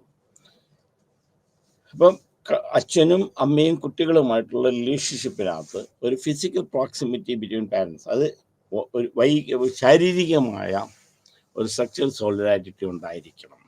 ഒരു ഹെൽത്തി എൻവോൺമെൻറ്റ്, ഹെൽത്തി ഫാമിലി ഉണ്ടാകുക. Then associational solidarity. ഇപ്പം അച്ഛനും മക്കളുമായിട്ടുള്ള കോണ്ടാക്ട്സ് ഉണ്ട്. അപ്പം വല്ലപ്പോഴും ഒന്ന് വരുന്ന ഒരു അച്ഛൻ, ഇടയ്ക്ക് വന്ന് കാണുന്ന ഒരു അച്ഛൻ, ജോലി സ്ഥലത്ത് നിന്ന് ഇടയ്ക്ക് ഒന്ന് വിളിക്കുന്ന ഒരു അച്ഛൻ, ചിലപ്പം നമ്മൾ എപ്പോഴെങ്കിലും കാണുമ്പോൾ മാത്രം കാണുന്നതാകാം, ചിലപ്പോൾ ഇമെയിലിൽ കൂടെ മാത്രം നമ്മൾ ഇതാക്കുന്നതാകാം. ഇപ്പം കുറച്ച് പ്രത്യേക സമയത്ത് ഞാൻ രാവിലെ ഇത്ര മണി മുതൽ ഇത്ര മണി വരെ നമുക്ക് ചെയ്യാം, അല്ലെങ്കിൽ നമുക്ക് സംസാരിക്കാം, നമുക്ക് അടുക്കയിരിക്കാം. അപ്പം frequency of contact between parents. അപ്പം ഇത് എങ്ങനെയാണ് ഇവർ തമ്മിൽ അസോസിയേഷൻ സോളിഡാരിറ്റി ഉണ്ടാക്കുന്നത്, എങ്ങനെയാണ്, എത്ര രീതിയിലാണ് ഇവർ കൂട്ടിമുട്ടുന്നത്, എത്ര രീതിയിലാണ് ഇവർ റിലേഷൻഷിപ്പ് കീപ്പ് ചെയ്യുന്നത്, അത് ഫോണിൽ കൂടെയാണോ, അത് നേരിട്ടാണോ, ഇമെയിലിൽ കൂടെയാണോ, ഇതാണ് ദെൻ അസോസിയേറ്റീവ് സോളിഡാരിറ്റി എന്ന് പറയുന്നത്. Then affectual solidarity. Emotional closeness ഉണ്ടാകുക, വൈകാരികമായിട്ട് കുട്ടികൾ നമുക്ക് അടുപ്പം ഉണ്ടാകുക. രണ്ട് ഇതായിട്ട് അച്ഛനും അമ്മയും. ഇപ്പോൾ കുട്ടികൾ തോന്നുന്നു എനിക്ക് എൻ്റെ അച്ഛൻ എൻ്റെ എല്ലാ കാര്യങ്ങളും നോക്കാനായിട്ടുണ്ട്, അല്ല അമ്മ എൻ്റെ എല്ലാ കാര്യങ്ങളും നോക്കാനായിട്ടുണ്ട്. മക്കളുമായിട്ടുള്ള ഒരു വൈകാരികമായ ബന്ധം നമ്മൾ സ്ഥാപിച്ചെടുക്കുക. അപ്പോൾ പലപ്പോഴും നമ്മൾ പറയുന്ന ഇപ്പോഴത്തെ കാലഘട്ടത്തിൽ നമ്മൾ പറയുന്നത്, ഞാൻ പറഞ്ഞു, ഇപ്പം അച്ഛൻ പറയുന്നത് ഞാൻ പറഞ്ഞ കുട്ടികൾ കേൾക്കുന്നില്ല, അമ്മ പറയും ഞങ്ങൾ പറയുന്ന അവൾ കേൾക്കുന്നില്ല, അവൾ അവിടെ ഇഷ്ടത്തിലാണ് പോകുന്നത്. അല്ലെങ്കിൽ കുട്ടികൾ പറയും ഞാൻ പറയുന്നത് എൻ്റെ അച്ഛനും അമ്മയ്ക്കും മനസ്സിലാകുന്നില്ല, അവർ ഞാൻ പറയുന്നത് എന്തെന്ന് കേൾക്കുന്നില്ല. ഇവിടെ ഒരു വൈകാരികമായ ബന്ധം നമുക്ക് സ്ഥാപിച്ചെടുക്കാൻ സാധിക്കുന്നില്ല. രണ്ട് ജനറേഷൻ തമ്മിൽ വ്യക്തമായ ഒരു സോളിഡായിട്ടൊരു റിലേഷൻഷിപ്പ് നമുക്ക് ഉണ്ടാകണം. അപ്പോൾ സ്ട്രക്ചറൽ സോളിഡാരിറ്റി ആകാം, അത് ഫിസിക്കൽ റിലേഷൻഷിപ്പ് ആകാം, അതല്ലെങ്കിൽ അസോസിയേറ്റീവ് ആയിട്ട് നമ്മളെപ്പോഴും കാണുന്ന കേൾക്കുന്ന ഇമെയിലിൽ കൂടിയുള്ള ബന്ധങ്ങളാകാം, അഫക്ച്വൽ ആകാം, എമോഷണൽ ക്ലോസ്നെസ് ആകാം, or normality by agreement on familial values. അത് അച്ഛൻ എന്നുള്ള നിലയ്ക്ക് എൻ്റെ ഇതാണ്, അമ്മ എന്നുള്ള നിലയ്ക്ക് എൻ്റെ കടമ ഇതാണ്, മക്കൾ എന്നുള്ള നിലയ്ക്ക് എൻ്റെ കടമയാണ്. അപ്പോൾ അത് നോർമേറ്റീവ് സോളിഡാരിറ്റിയാണ്. അപ്പോൾ ഒരു കുടുംബ ബന്ധത്തിൽ നമുക്ക് ഈ ഒരു പേഴ്സണാലിറ്റി, ഒരു ഐഡൻറ്റിറ്റിയിൽ കുടുംബ ബന്ധങ്ങൾ വളരെ പ്രാധാന്യമുണ്ട്. ഏത് രീതിയിലെങ്കിലും ഒരു കുടുംബവും കുട്ടികളുമായിട്ട് നമുക്കുണ്ടാകണം. ഇന്റർ ജനറേഷണൽ റിലേഷൻഷിപ്പാണ് പാറ്റേൺസ്. പിന്നെ ഫങ്ഷണൽ ആയിരിക്കാം, ചിലപ്പോൾ ഒരു ഫിനാൻഷ്യൽ സപ്പോർട്ട് തരുന്ന മാത്രമായിരിക്കും. അച്ഛനെന്ന് പറയുന്നത് എനിക്ക് എന്നും എന്തെങ്കിലും ചെയ്തു തരുന്ന ഒരാളാകാം, അല്ലെങ്കിൽ എൻ്റെ സ്കൂൾ ഫീസ് കൊടുക്കുന്ന ഒരാളാകാം, ഇടയ്ക്ക് മാസത്തിലൊരിക്കൽ വന്ന് ഞങ്ങളെ കാണുന്നതാകാം, ഇവിടെ വന്ന് എൻ്റെ കാര്യങ്ങൾ മാത്രം അന്വേഷിച്ചിട്ട് പോകുന്ന, അല്ലെങ്കിൽ വീട്ടിലേക്ക് സാമ്പത്തികം തരുന്ന മാത്രമാകാം, അതല്ലെങ്കിൽ എമോഷണലി നമ്മൾ സപ്പോർട്ട് ചെയ്യുന്നതാകാം. ഇതെല്ലാം കൂടെ ചേർന്ന ഒരു പാരൻറ്റിങ് സ്റ്റൈലിൽ വേണേൽ ആകാം. സോ സോളിഡാരിറ്റി എന്ന് പറയുന്നത് സ്ട്രക്ചർ സോളിഡാരിറ്റി ആകാം, അസോസിയേഷൻ സോളിഡാരിറ്റി ആകാം, അഫക്ച്വൽ നോർമാലിറ്റി ആകാം, ഫങ്ഷണൽ സോളിഡാരിറ്റി ആകാം. എന്താണ് കോൺഫ്ലിക്റ്റ് ഉണ്ടാകുന്നത്? മെയിനായിട്ടുള്ള കോൺഫ്ലിക്റ്റ് എന്ന് പറയുന്നത് അച്ഛനും അമ്മയും തമ്മിലുള്ള കോൺഫ്ലിക്റ്റ് ഡിഫറൻസ് ഓഫ് ഒപ്പീനിയനാണ്. അപ്പം രണ്ട് അച്ഛനും അമ്മയും തമ്മിൽ എങ്ങനെ ബന്ധങ്ങളാണ്, ആ ബന്ധം നമ്മളിൽ എങ്ങനെ ഉണ്ടാകുന്നു, ആ ബന്ധം എങ്ങനെ നമ്മളിലേക്ക് ഒരു ബാധിക്കുന്നു.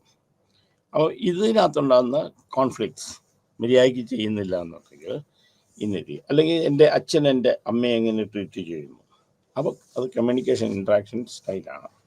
Then habits and life style. അപ്പം ഡ്രസ്സ് എങ്ങനെ ചെയ്യുന്നു. ഈ കഴിഞ്ഞ ദിവസം നമുക്ക് വന്നുകൊണ്ടിരുന്ന ഒരു അച്ഛനും മകളും തമ്മിലുള്ള വഴക്കെന്നാന്ന് വെച്ചാൽ ആ കുട്ടി നിക്കറിടുന്നു, ഷോർട്ട്സ് ഇടുന്നു. അപ്പോൾ അച്ഛൻ അത് ഉൾക്കൊള്ളാനായിട്ട് പറ്റുന്നില്ല. അപ്പം ഹാബിറ്റ്സ് ചില കാര്യങ്ങൾ ചെയ്യുന്നത്, ഇപ്പം ഉറങ്ങുന്ന കാര്യത്തിൽ പണ്ടുള്ള സമയത്താണ് രാവിലെ എഴുന്നേക്കണം, 5 മണിക്ക് എഴുന്നേക്കണം, ഒരു 9 മണിയാകുമ്പോൾ കിടക്കണം, നാമം ജപിക്കണം, അമ്പലത്തിൽ പോകണം, അല്ലെ പള്ളിയിൽ പോകണം, ഇങ്ങനെയൊക്കെ ഉണ്ടായിരുന്നു. ഇന്ന ഡ്രസ്സ് ഇടണം, ഹെയർ സ്റ്റൈൽ ഇങ്ങനെ ആയിരിക്കണം, ഇതൊക്കെ ഉണ്ടായിരുന്നു. അപ്പോൾ ഇതൊരു കോൺഫ്ലിക്റ്റ് ഉണ്ടാകുന്നപ്പോഴേ ഈ ലൈഫ് സ്റ്റൈൽ തമ്മിൽ ഇപ്പോഴത്തെ ഒരു കണ്ടീഷൻ കുട്ടികളെ രാവിലെ എഴുന്നേറ്റിരുന്നിരിക്കും. അപ്പോൾ അവിടെ ഒരു ലൈഫ് സ്റ്റൈലിലുള്ള ഇതുണ്ടാകും. ഡ്രസ്സിങ് എങ്ങനെ വേണം, നമുക്ക് അംഗീകരിക്കപ്പെടാൻ വയ്യാത്ത ചില ഡ്രസ്സ് ഇടുന്നു എന്ന് പറയുന്നു. ചിലപ്പോൾ ഹെയർ സ്റ്റൈൽ, ഇപ്പോൾ അത് പ്രത്യേകിച്ച് ഇപ്പം പെണ്ണുങ്ങൾ മുടി വളർത്തണം, ആണുങ്ങൾ മുടി കട്ട് ചെയ്യണം. ഇപ്പം അങ്ങനെയൊന്നുമല്ല, ആണുങ്ങൾ മുടി വളർത്തുന്നവരുണ്ട്, പെണ്ണുങ്ങൾ മുടി കട്ട് ചെയ്യുന്നവരുണ്ട്. അപ്പോൾ ലൈഫ് സ്റ്റൈലിലുള്ള പിന്നെ ഓരോ സെലക്ഷൻ എന്ത് ചെയ്യണം. പണ്ട് വളരെ ലിമിറ്റഡ് ആയിരുന്നു. പണ്ടൊക്കെ പഠനം എന്ന് പറയുന്നത് വളരെ ലിമിറ്റഡ് ആയിരുന്നു. 5ാം ക്ലാസ് കഴിഞ്ഞാൽ 10ാം ക്ലാസ് കഴിഞ്ഞ് അല്ലെങ്കിൽ ഒരു ഡോക്ടറായി, ഒരു എഞ്ചിനീയറായി, ഇതുണ്ടായിരുന്നു എഡ്യൂക്കേഷൻ. ഇപ്പം അത് മാറി. ഇപ്പം നമുക്ക് ഇഷ്ടമുള്ളത് പഠിക്കാനായിട്ടും ഇഷ്ടമുള്ള രീതിയിൽ പഠിക്കാൻ, ഇന്ത്യയിൽ പഠിക്കണോ പുറത്ത് പഠിക്കണോ എന്നുള്ളത്. അപ്പം ഇതൊക്കെ ലൈഫ് സ്റ്റൈലിലാണ്, ഹാബിറ്റ്സ് ആൻഡ് ലൈഫ് സ്റ്റൈലിലാണ്. എങ്ങനെ വളർത്തണം, കാരണം കുട്ടികളെ എങ്ങനെ ഏത് രീതിയിൽ വളർത്തണം, അത് അവരെ അടിച്ച് വളർത്തണോ, അല്ലെങ്കിൽ അവരെ സ്നേഹിച്ച് വളർത്തണോ, അവർ പറയുന്ന കാര്യങ്ങൾ ചെയ്തു കൊടുത്ത് വളർത്തണോ. അപ്പം ഇവിടെയെല്ലാം ചൈൽഡ് റെയറിങ്ങിന് എപ്പോഴും കോൺഫ്ലിക്റ്റ് ഉണ്ടാകും. അച്ഛനൊന്ന് പറയാം, അമ്മയൊന്ന് പറയാം, കുട്ടികളുടെ ചിന്താഗതി ഒന്ന് പറയാം. വഴക്ക് പറയുന്ന സമ്മതിക്കാത്ത കുട്ടികളുണ്ട്, വഴക്ക് പറയുന്ന കുഴപ്പമില്ലാത്ത കുട്ടികളുണ്ട്, അച്ഛനും അമ്മയും തമ്മിൽ അങ്ങോട്ടെങ്കിലും വഴക്കുണ്ടാകുമ്പോഴുള്ള കുട്ടികളുണ്ട്. ഇത് ഒന്നും നമ്മൾ അവരോട് അങ്ങോട്ടൊന്നും പറയാൻ പറ്റാത്തതുണ്ട്, കേൾക്കാത്ത കുട്ടികളുണ്ട്, എല്ലാം ഉണ്ട്. അപ്പോൾ ഇതാണ് ചൈൽഡ് റെയറിങ് പ്രാക്ടീസ് എന്ന് പറയുന്നത്. പിന്നെ എന്തൊക്കെയാണ് ഒരു യൂത്തിനെ ബാധിക്കുന്ന കാര്യം? First one is the youth culture. അപ്പോൾ യൂത്ത് കൾച്ചർ എന്ന് പറയുന്നത് തന്നെ പ്രത്യേകിച്ചുള്ള ഒരു കൾച്ചറായിട്ട് തന്നെ നമുക്ക് എടുക്കണം. കാരണം ഇവർ എങ്ങനെ വളരുന്നു, അവരുടെ ചിന്താഗതി എങ്ങനെയാണ്, പഴയ ആൾക്കാരുമായിട്ടുള്ള ചിന്താഗതികളായിരിക്കില്ല അവർക്ക് ഉള്ളത്. Then features of youth culture, generational consciousness ആണ്, relationship with youth style with class, ethnicity and gender. അപ്പോൾ ജനറേഷൻ കോൺഷ്യസ്നെസ്, രണ്ടുപേരും തമ്മിലുള്ള അഭിപ്രായ വ്യത്യാസങ്ങൾ, രണ്ടുപേരും തമ്മിൽ പറയുന്ന കാര്യങ്ങൾക്കകത്തുള്ള എപ്പോഴും കുട്ടികൾ പറയുന്നത് ജനറേഷൻ ഗ്യാപ്പ് എന്ന് പറയാൻ കാരണം വെച്ചാൽ നമ്മൾ ഒരു ഗ്ലോബലൈസേഷൻ എന്ന് പറഞ്ഞ രീതിയിൽ നമ്മൾ വളരുന്നത്. അപ്പം നമുക്ക് പണ്ട് ആ ഗ്ലോബലൈസേഷൻ എന്ന് പറയുന്ന ഒരു ചിന്താഗതി നമുക്കില്ലായിരുന്നു. ഗ്ലോബലൈസേഷൻ എന്ന് പറയുന്ന ഒരു ആഗോളമായ ഒരു ചിന്താഗതി, ആ ഒരു വ്യത്യാസം. അപ്പം ആ ചിന്താഗതി മാറി. ഇപ്പം ടെക്നിക്കുകൾ കണ്ട മാറിയാണ്. കമ്മ്യൂണിക്കേഷൻസ് വളരെ വളരെ ഷോർട്ട് ടൈം കൊണ്ട് നമുക്ക് കമ്മ്യൂണിക്കേറ്റ് ചെയ്യാൻ പറ്റും. ടെക്നോളജി ഡെവലപ്മെൻറ്റ് ഉണ്ട്, ടെക്നോളജി ഡെവലപ്മെൻറ്റുകൾ വന്നു, ബിസിനസ് വ്യത്യാസങ്ങൾ വന്നു. പണ്ട് നമുക്ക് ബിസിനസ് ഇല്ലായിരുന്നു, ഇപ്പോൾ ആഗോളകരമായിട്ടുള്ള ഒരു ബിസിനസ്സാണ് നടക്കുന്നത്. അപ്പോൾ ജനറേഷൻ കോൺഷ്യസ്നസ് വരുന്നു. പിന്നെ മെയിനായിട്ടുള്ള യൂത്ത് സ്റ്റൈലില്ല, ലൈഫ് സ്റ്റൈലുമായിട്ട് നമുക്ക് ചേരാൻ പറ്റുന്നില്ല. ദെൻ അടുത്തത് കൗണ്ടർ കൾച്ചർ. അതുകൊണ്ട് ഇവരുടെ തന്നേതായ ഒരു കൾച്ചർ നമുക്ക് ഫോം ചെയ്ത് വരുന്നു, അത് യൂത്തിൻ്റെ തന്നേതായ കൾച്ചർ വരും. ഇപ്പോൾ ലൈഫ് സ്റ്റൈൽ മാറി. നമ്മൾ ഇപ്പോൾ ലൈഫ് സ്റ്റൈൽ ഡിസീസ് എന്നൊക്കെ പറയുന്നുണ്ട്. കാരണം എന്ന് വെച്ചാൽ രാവിലെ എഴുന്നേൽക്കണം, എക്സസൈസ് ചെയ്യണം, പഠിക്കണം, ഇത് ചെയ്യണം, വെളുക്കുമ്പോൾ ഉണർന്നാൽ തെറ്റിക്കണം, ഇരുന്നാൽ കണ്ണടച്ചുള്ളിൽ പരദൈവത്തെ ഓർക്കണം. നമുക്കൊരു ലൈഫ് സ്റ്റൈലുണ്ട്. ഇപ്പോൾ അതൊന്നുമില്ല. രാവിലെ വെളുക്കുമ്പോൾ എഴുന്നേൽക്കുകയല്ല, എഴുന്നേറ്റ് കഴിഞ്ഞാൽ അവിടെ കണ്ണടച്ച് ദൈവത്തെ ചിന്തിക്കുന്നൊന്നുമില്ല. അച്ഛനമ്മമാർ കാണുന്ന ദൈവമാണെന്ന് നോക്കണം, അച്ഛനമ്മമാർ കാണുന്ന ദൈവമാണെന്ന് നോക്കണം, അച്ഛനെ തൊഴുതും മുമ്പ് അമ്മയെ തൊഴുതിയിടണം. എനിക്ക് പറഞ്ഞ കുറേ സ്റ്റൈലുണ്ട്. ഇപ്പം അതൊന്നുമില്ല, ലൈഫ് സ്റ്റൈൽ മാറി. അവർക്ക് അവരുടേതായ ചിന്താഗതികളുണ്ട്. അവർ ലേറ്റായിട്ട് നമ്മൾ മൊബൈലിൽ കണ്ടുകൊണ്ടിരിക്കുന്നു, ലേറ്റായിട്ട് അവർ എഴുന്നേൽക്കുന്നു. സ്കൂളിലേക്ക് പോകാനായിട്ട് നമ്മൾ പോയ പോലല്ല, അവരെല്ലാവരും കൂടെ നടന്നു പോകുന്നു. ഇപ്പം അങ്ങനെയല്ല. ഇപ്പം AC ആണ്. വീട്ടിൽ AC മുറി കിടക്കുന്നു, AC ബസ് സ്കൂളിൽ പോകുന്നു, AC ബസ് ക്ലാസ്സിൽ ഇരിക്കുന്നു, തിരിച്ചു വരുന്നു. There is no interpersonal relationship. അപ്പോൾ ലൈഫ് സ്റ്റൈൽ മാറി, ഡ്രസ്സിങ്ങിൽ മാറി, ചിന്താഗതികൾ. കാരണം ഗ്ലോബലൈസേഷൻ വന്നു കഴിഞ്ഞപ്പോൾ ഇതെല്ലാം നമ്മളെ മാറി. Then media, technology. കാരണം ഇപ്പോൾ ഈ അമേരിക്ക നടക്കുന്ന ഒരു കാര്യം ഇവിടെ 2 മിനിറ്റ് കൊണ്ട് നമ്മൾ ഇന്ത്യയിൽ അറിഞ്ഞു കഴിയും. അവിടെ ഉണ്ടാകുന്ന ചേഞ്ചസ് നമ്മൾ ഇവിടെ അറിഞ്ഞു കഴിയും. എല്ലാ ലോകത്ത് നടക്കുന്ന എല്ലാ കാര്യങ്ങളും നമ്മൾ മീഡിയയിൽ നമുക്ക് കാണാം. ടെക്നോളജി വ്യത്യാസം വന്നു. ടെക്നോളജി എന്ന് പറഞ്ഞാൽ ഭയങ്കരമായ വ്യത്യാസം. ഇപ്പം നമ്മൾ റോബോട്ടിക് സർജറിയുടെ കാലഘട്ടങ്ങളിൽ ഇപ്പോൾ ഒരിടത്ത് ഇരുന്ന് കഴിഞ്ഞ് കഴിഞ്ഞാൽ ഒരു സ്ഥലത്തിരുന്ന് ഒരു ഡോക്ടർ തന്നെ 7-8 സർജറി ചെയ്യത്തക്ക ടെക്നോളജി നമ്മൾ ഡെവലപ്പ് ചെയ്ത് കഴിഞ്ഞു. ഓരോന്നും കണ്ടുപിടിക്കാനുള്ള ടെക്നോളജി നമ്മൾ വന്നു. ലൈഫ് സ്റ്റൈൽ രോഗങ്ങൾ കണ്ടുപിടിക്കാനുള്ള ടെക്നോളജി വളർന്നു. പിന്നെ കമ്മ്യൂണിക്കേഷൻ ഭയങ്കരമായിട്ട് വന്നു. അതോടുകൂടി കൺസ്യൂമറിസം മാറി. പണ്ട് നമുക്ക് ആവശ്യത്തിലുള്ള സാധനങ്ങൾ വീട്ടുകാർ മാത്രം വായിക്കുകയാണ്. ഇന്നിപ്പോൾ ആവശ്യം എന്നുള്ള സാധനത്തെക്കുറിച്ച് വലിയൊരു ബിഗ് ക്വസ്റ്റ്യൻ മാർക്ക്. എന്താണ് ആവശ്യമുള്ളത്? അപ്പോൾ കൺസ്യൂമറിസം വന്നു. സ്വിഗ്ഗിയിലേക്ക് നമ്മൾ വന്നു. വീട്ടിൽ ആഹാരം ഉണ്ടാക്കി കഴിക്കുന്നതിൽ നിന്ന് വീട്ടിൽ ഓർഡർ ചെയ്തിട്ട് നമ്മൾ കഴിക്കുന്ന ഒരു സ്റ്റൈലിലേക്ക് വന്നു. അപ്പോൾ കൺസ്യൂമറിസം നമ്മൾ മാറി. എന്താവശ്യമില്ല എന്നുള്ള അറിയില്ല. അപ്പം ഇത് ആ ഗ്ലോബലൈസേഷൻ കൊണ്ടാണ് help involve in the dominant culture. അപ്പം കയ്യൂക്കുള്ളവൻ കാര്യക്കാരൻ, ജെൻഡർ ഐഡൻറ്റിറ്റി. അപ്പം influence of globalisation on youth. എന്താണ് ഈ ഗ്ലോബലൈസേഷൻ കുട്ടികളിൽ ഉണ്ടാക്കിയിരിക്കുന്ന മാറ്റങ്ങൾ? അപ്പോൾ ഗ്ലോബലൈസേഷൻ വന്ന് അവൻ്റെ ചിന്താഗതികൾ മാറി, അവൻ്റെ വീക്ഷണം മാറി, വിദ്യാഭ്യാസ രീതികൾ നമ്മൾ മാറി. മറ്റേ നമ്മൾ ഈ പറയുന്ന ഡോക്ടർ അല്ലെ എഞ്ചിനീയറിങ് അല്ലെ IAS എന്ന് പറയുന്നത് ഇന്നിപ്പം ഓരോരോ മൈന്യൂട്ട് കാര്യത്തിന് പോലും നമുക്ക് പഠിക്കാം. ഇപ്പോൾ ഒരു ഡെന്റിസ്റ്റ് ആണെന്നിരിക്കട്ടെ, അയാൾ ഡെന്റിസ്റ്റ് ആണെങ്കിൽ അണപ്പല്ലിൻ്റെ വേറെ പഠിക്കണം, ഫ്രണ്ടിലത്തെ പല്ലിനെ പഠിക്കണം, മുഖത്തെ കാര്യങ്ങൾ വേറെ പഠിക്കണം. അപ്പോൾ ഇങ്ങനെ ആ ഗ്ലോബലൈസേഷൻ വന്നു കഴിഞ്ഞപ്പോൾ അവരുടെ യൂത്ത് ഐഡൻറ്റിറ്റി എന്ന് പറഞ്ഞാൽ മാറി. ദെൻ ടെക്നോളജി ആൻഡ് ഗ്ലോബലൈസേഷൻ വന്നപ്പോൾ ടെക്നോളജിക്ക് വ്യത്യാസം വന്നു. അപ്പോൾ ഗ്ലോബലൈസേഷൻ വന്നപ്പോൾ അവർ ഇത് കൺസ്യൂമറിസത്തിൻ്റെ അകത്ത് വ്യത്യാസം വന്നു. ടെക്നോളജി വന്ന് കൂടുതൽ കാര്യങ്ങൾ അറിഞ്ഞു. അപ്പോൾ യൂത്ത് അവൻ്റെ ചിന്താഗതികൾ മാറി തുടങ്ങി. Then changing work pattern. അപ്പം ഗ്ലോബലൈസേഷൻ വന്നപ്പോൾ youth and changing work pattern വന്നു. മറ്റേത് രാവിലെ മുതൽ 10 മണി മുതൽ 5 മണി വരെ നമുക്ക് ജോലി എന്നായി. ഇപ്പം അങ്ങനെയില്ല. ഇപ്പം ഫ്ലെക്സിബിളാണ്. ചിലപ്പോൾ 5 മണി മുതൽ 10 രാവിലെ 10 മണി മുതൽ വൈകിട്ട് 5 മണി വരെയാകാം, 12 മണി മുതൽ 8 മണി വരെയാകാം. അപ്പം ആ ഒരു വർക്ക് ചേഞ്ചിങ് വന്നു. മറ്റേ ഡേ ഷിഫ്റ്റ്, നൈറ്റ് ഷിഫ്റ്റ്, ചില നൈറ്റ് ഷിഫ്റ്റിനകത്ത് പെണ്ണുങ്ങളെ വർക്ക് ചെയ്യും. ഇപ്പം പെണ്ണുങ്ങളെ നൈറ്റ് ഷിഫ്റ്റിനകത്ത് ഇടുന്നുണ്ട്. അവരുടെ ട്രാവലിങ് ഇപ്പോൾ പണ്ട് ബൈക്കൊക്കെ പെണ്ണുങ്ങൾ ഓടിക്കുക എന്ന് പറഞ്ഞു കഴിഞ്ഞാൽ നമുക്ക് ചിന്തിക്കാൻ പറ്റും. കാറ് കുറേ വർഷങ്ങൾക്ക് മുമ്പ് പെൺകുട്ടികൾ ഓടിക്കുമെന്ന് പറഞ്ഞാൽ നമുക്ക് റയറായിരുന്നു. ഇപ്പം അങ്ങനെയല്ല. അവരുടെ വർക്ക് കൾച്ചർ മാറി, അവർ ഇൻഡിപെൻഡൻ്റ് ആയി തുടങ്ങി, സ്വന്തമായി കാര്യങ്ങൾ ചെയ്യണമെന്ന് ഉള്ളതായി. അപ്പോൾ അതുകൊണ്ട് വർക്ക് പാറ്റേൺ തന്നെ മാറി. ദെൻ ചേഞ്ചിങ് കൾച്ചർ, സംസ്കാരത്തിന് ചിന്താഗതികൾക്ക് നമുക്ക് വ്യത്യാസം വന്നു. അപ്പം ഒരു മൾട്ടി കൾച്ചറൽ ഇതായി. കാരണം ഓരോ ഇത് അതിനകത്ത് കാസ്റ്റോ അല്ലെങ്കിൽ സ്ഥലകാലങ്ങളോ ഇതൊന്നുമല്ല.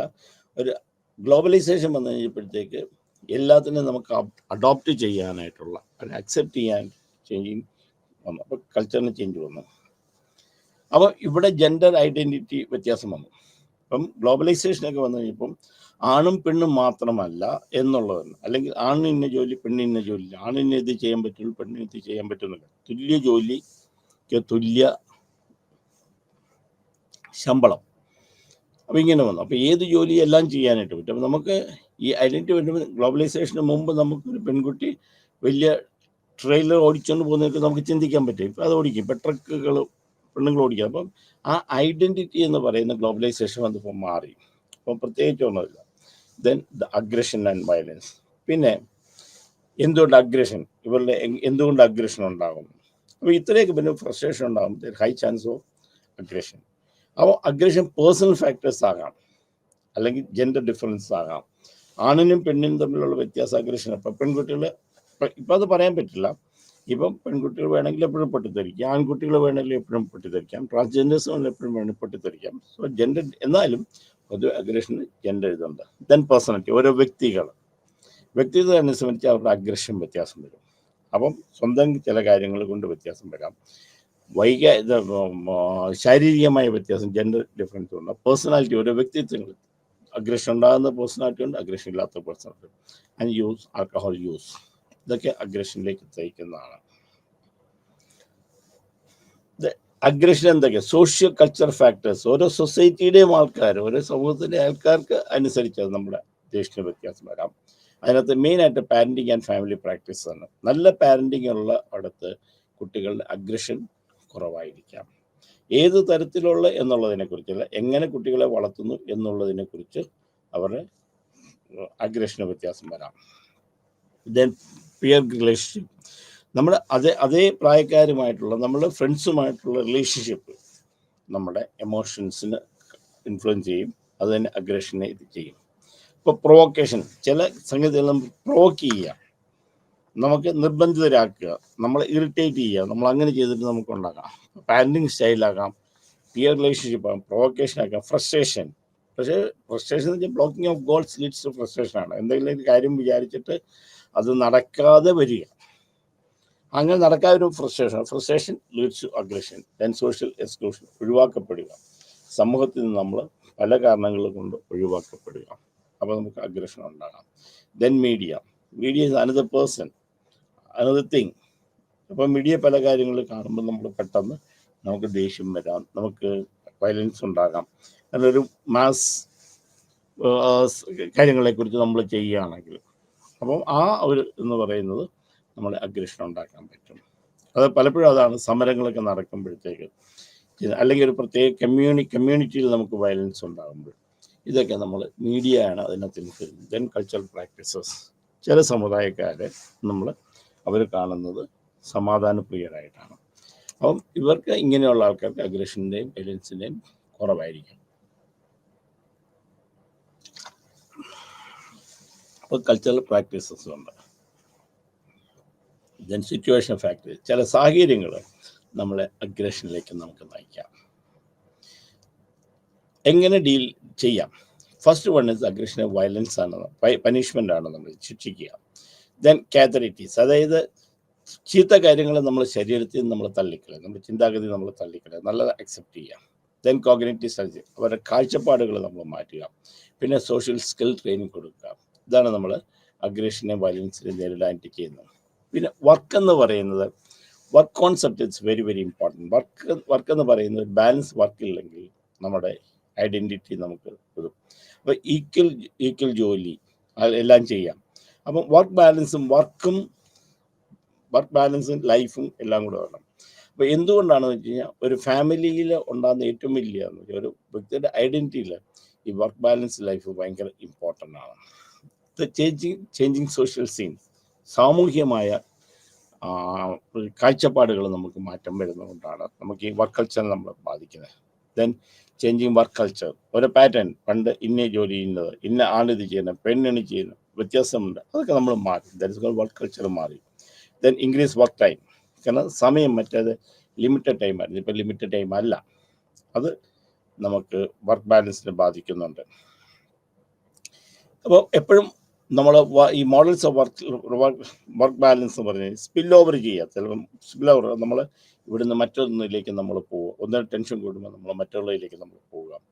കോമ്പൻസേഷൻ, ഒന്നും ചെയ്യാൻ പറ്റാത്തപ്പോൾ മറ്റുള്ളതിലേക്ക് നോക്കുക. സെഗ്മെൻറ്റൈസേഷൻ, ഓരോരോ ഘട്ടം ഘട്ടമായിട്ട് നമ്മൾ തിരിച്ച് നമ്മളൊരു മോഡൽ ഉണ്ടാക്കുക, അത് വർക്ക് ബാലൻസ് ഉണ്ടാക്കാനായിട്ടാണ്. ദെൻ ഇൻസ്ട്രുമെൻ്റൽ മോഡൽ, ഒരു സ്ട്രക്ചേർഡ് ആയിട്ടുള്ള നമ്മൾ ഒരു മോഡൽ ഉണ്ടാക്കുക. ദെൻ ബോർഡർ തിയറി ഏത് ഈ വർക്ക് ബാലൻസും ഇത് മെൻ്റൽ ഇതും കൂടെ നമ്മൾ വരുന്ന ആ ഒരു തിയറിയാണ് നമ്മൾ ബോർഡർ തിയറി എന്ന് പറയുന്നത്. വർക്ക് ബാലൻസും മെൻ്റൽ ആറ്റിറ്റ്യൂഡും നമ്മളിവിടെ വരുന്നത്. ദെൻ സൈക്കോളജി കോൺസിക്വൻസ് എന്താണ്? ഈ വർക്ക് ബാലൻസ് വന്നില്ലെങ്കിൽ നമുക്ക് ഫ്രസ്ട്രേഷൻ ഉണ്ടാകും, ദെൻ സ്ട്രെസ് കൂടും, ദെൻ ആങ്സൈറ്റി കൂടും, ദെൻ ഡിപ്രഷൻ നമുക്ക് വരും, then societal consequence, life role and wellbeing പോകും, വർക്ക് ആൻഡ് ഫാമിലി കോൺഫ്ലിക്റ്റ് നമുക്കുണ്ടാകും, ഡിസ്റ്റർബ്ഡ് ഫാമിലി ഉണ്ടാകും, ദെൻ അൺഎത്തിക്കൽ പ്രാക്ടീസസ് നമ്മുടെ സമൂഹത്തിലുണ്ടാകും. അതാണ് വർക്ക് ബാലൻസ് ഇല്ലെങ്കിലുള്ള പ്രശ്നം. പിന്നെ വർക്ക് ഹാങ് ഓവർ ഉണ്ടാകും, need for home and base care for elderly. അപ്പം സമൂഹത്തിനകത്ത് പ്രായപൂർത്തിയുള്ള ആൾക്കാരെ നോക്കാനും ബാക്കിയുള്ള കാര്യങ്ങൾ നമുക്ക് വേണ്ടി വരും. പിന്നെ ഈക്വാലിറ്റി എന്ന് പറയുന്ന കാസ്റ്റ് നമുക്ക് ഈക്വാലിറ്റി ഉണ്ടാകണം, റിലീജിയൻ നമുക്ക് ഈക്വാലിറ്റി നമ്മൾ വേണ്ടി, എത്തിക്കൽ ഇൻഡിജിനസ് ഗ്രൂപ്പ് വേണം, ലാംഗ്വേജ് ആൻഡ് കൾച്ചറൽ ഡൈവേഴ്സിറ്റി, ഇതാണ് നമ്മൾ കോൺസെപ്റ്റ് ഇക്വാലിറ്റി എന്ന് പറയുന്നത്. Then wide range variation in social economic status, gender equality. അപ്പോൾ ഇക്വാലിറ്റി ഐഡൻറ്റിറ്റി വരുമ്പോൾ ഇത് നമുക്കാകും. ദെൻ യൂത്ത് കൾച്ചറാണ്, ജനറേഷണൽ കോൺഷ്യസ്നസ് ആണ്, സാമൂഹികമായിട്ടുള്ള വ്യത്യാസങ്ങൾ നമ്മൾ മനസ്സിലാക്കണം. Youth style with class, ethical and gender നമ്മൾ വ്യത്യാസമാണ്. കൾച്ചർ കൗണ്ടർ, ലൈഫ് സ്റ്റൈല്, ഇതാണ് യൂത്ത് കൾച്ചറിൻ്റെ വ്യത്യാസം വരുന്നത്. Impact of mass media and technology, ഇതൊക്കെ നമ്മൾ ഓൾറെഡി പറഞ്ഞിട്ടുള്ളതാണ്.